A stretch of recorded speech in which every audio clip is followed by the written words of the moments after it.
26 जनवरी को लाल किले पर पूरे देश के सूबे की झांकियां निकाली जाती हैं, परंतु इस बार पंजाब सूबे की झांकी नहीं निकाली जाएगी, जिसको लेकर पंजाब के मुख्यमंत्री भगवंत मान द्वारा केंद्र सरकार के खिलाफ प्रेस कॉन्फ्रेंस भी की गई और सवाल भी उठाए गए।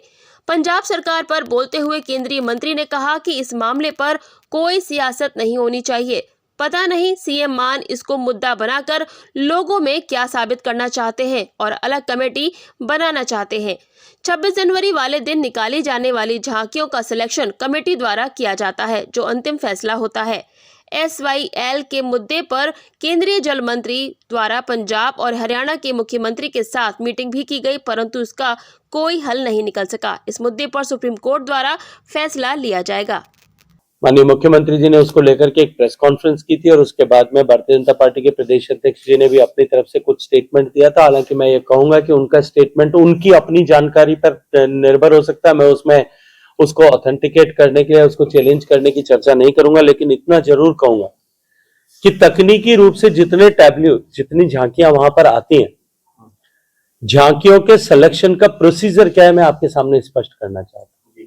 एक पिछले 8 साल में, या मैं कहूं कि मोदी जी की सरकार बनने के 10 साल में पंजाब को 7 बार वहां पर रिप्रेजेंट करने की अपॉर्चुनिटी मिली। मैं जिस प्रदेश से आता हूं उसको केवल 3 बार अपॉर्चुनिटी मिली। ऐसे देश के नॉर्थ ईस्ट के प्रदेश ऐसे भी हैं जिनको कभी बरसों तक, दशकों तक भारत के उस गणतंत्र दिवस की परेड में अपने आप को शोकेस करने की परमिशन नहीं मिली। उनकी झांकियां सेलेक्ट नहीं हो पाई थी। गणतंत्र दिवस जैसे सम्मानपूर्ण, गरिमापूर्ण समारोह को इस तरह से पॉलिटिसाइज करने की कोशिश करना, मैं समझता हूं कि इससे ज्यादा दुर्भाग्यपूर्ण कुछ नहीं हो सकता। लेकिन इतने कम उम्र के बच्चों ने भी अपने धर्म की रक्षा के लिए, अपनी धरती की रक्षा के लिए इस तरह से कुर्बानी दी हो, ऐसे एग्जाम्पल्स पूरी दुनिया में कहीं देखने को नहीं मिलते। ऐसे बाल शहीदों का सम्मान स्थापित हो और आने वाली पीढ़ियां उनसे प्रेरणा ले सके, युगों युगों तक उनका बलिदान जो है हमेशा रेलेवेंट और प्रेरक बना रहे, इस उद्देश्य से माननीय प्रधानमंत्री जी ने आजाद होने के इतने वर्ष बाद और बलिदान के इतनी शताब्दी के बाद में पूरे देश इस दिन को मनाए, इस दृष्टिकोण से वीर बाल दिवस को के रूप में 26 तारीख को नामित किया। जो ड्रामा और उसको लेकर के देखिए, ड्रामाज कोई सरकार नहीं बनाती या कोई व्यक्ति। अब किसी विषय को लेकर के कोई अगर जो है कोई काल्पनिक चित्रण करके कोई इसको लेकर के नाटक बनाता है, उसको लेकर के मैं नहीं मानता कि इन सब विषयों को इस तरह की राजनीति से जोड़ने की आवश्यकता है और सरकार को इसके लिए, सरकार को इसके साथ में जोड़ना। देखिए, देश में इस तरह की अनेक घटनाएं होती है। रानी पद्मावती पर किस तरह के मूवीज बनाए गए हैं, महाराणा प्रताप पर किस तरह की मूवीज बनाई गई, इनको लेकर के इस तरह के प्रयास कुछ लोग करते हैं, बाद में उसको लेकर के आवाज चलिए उसको राइट प्लेटफॉर्म पर एसजीपीसी उठाएगी और उसका निस्तारण भी होगा। शेखावत सर, इलेक्शन लोकसभा का बहुत नजदीक है कि एक बार फिर पंजाब च श्रोमणी अकाली दल ते भाजपा तो फ्रंट पे नजर आएंगे। हाँ, देखिए, मुझे आज सुबह भी ये प्रश्न किसी ने पूछा था, मैंने उनसे भी ये कहा था कि वैसे तो राजनीति असीम संभावनाओं का क्षेत्र है और वहां किसी भी तरह की किसी भी संभावना से कभी भी इनकार नहीं किया जा सकता। आप देख रहे होंगे कि कल नीतीश कुमार साहब ने भारतीय जनता पार्टी के साथ वापस जुड़ने की कहीं अपने इच्छा व्यक्त की है, जेडीयू ने व्यक्त की है। हमने ये भी देखा इस देश में कि दुर्विरोधी जो है एक साथ आकर के और सरकार चला रहे, लेकिन अपनी राजनीतिक महत्वाकांक्षाओं की पूर्ति के लिए, कुर्सी की प्राप्ति के लिए इस तरह के समझौते आपस में राजनीतिक दल करें। हमने इन सबको देखा है, देश का इतिहास का जो है इसका साक्षी है। लेकिन इतना अवश्य कहूंगा और जिम्मेदारी के साथ में कहूंगा कि आज जब मैं आपको बैठ करके बात कर रहा हूं, आज की तारीख तक 30 तारीख दिसंबर की, आज 2023 की, और दिन के 3:06 हुए हैं, अब तक इस विषय में न तो कहीं कोई प्रस्ताव है, न कोई चर्चा है, न कोई विचार है, न कोई चिंता है, न कोई इस विषय को लेकर के कहीं बातचीत हो रही। अभी तक इस विषय को लेकर के कहीं किसी तरह की कोई बातचीत नहीं है।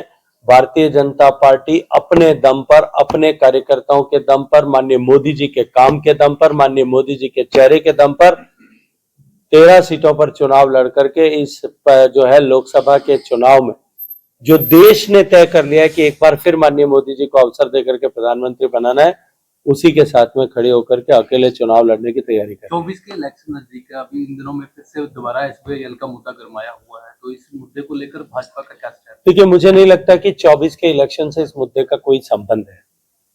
ये मुद्दा वर्षों से, अनेक वर्षों से माननीय सर्वोच्च न्यायालय में विचाराधीन है। सर्वोच्च न्यायालय ने अपना जो है निर्णय भी, उसमें फैसला भी सुनाया।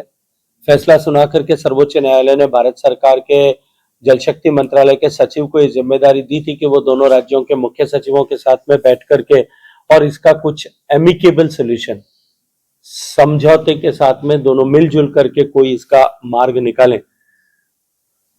अनेक बार प्रयास करने के बाद में भी, कई बैठकों के बाद में भी न होने पर हमने सुप्रीम कोर्ट को सूचित किया था कि इसका मार्ग नहीं निकल पाया है।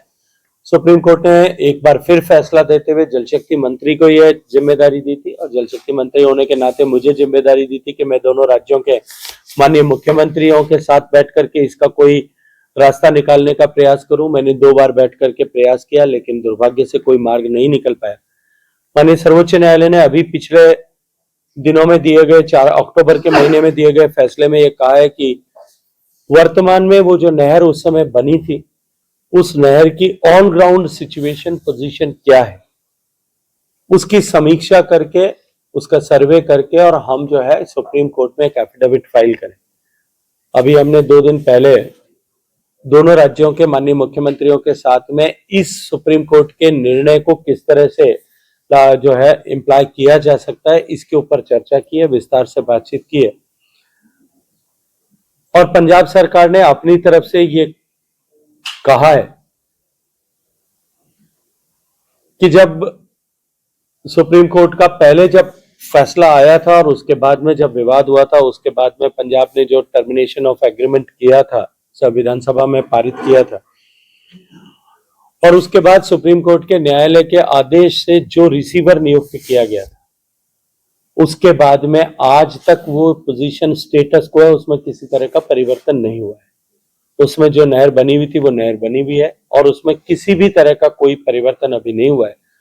उन्होंने ये मीटिंग में ये कहा है, let it be minutized and it is confirmed by the state of government and let them file a affidavit in the Supreme Court कि हमारी परिस्थिति वही है। आगे सुप्रीम कोर्ट उसमें जो भी निर्णय करेगी, उस निर्णय के साथ में हम सब लोग मिलकर के प्रयास करेंगे।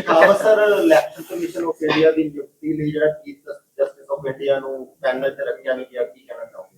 देखिए, ये तो लोकसभा और राज्यसभा ने अपने यहाँ पर कानून पारित किया है। अब लोकसभा और राज्यसभा को कानून पर जो पारित करने की जो क्षमता है, जो अधिकार संविधान ने दिया, हमको उसको चुनौती देने की न तो आवश्यकता है, न कहीं जरूरत भी है।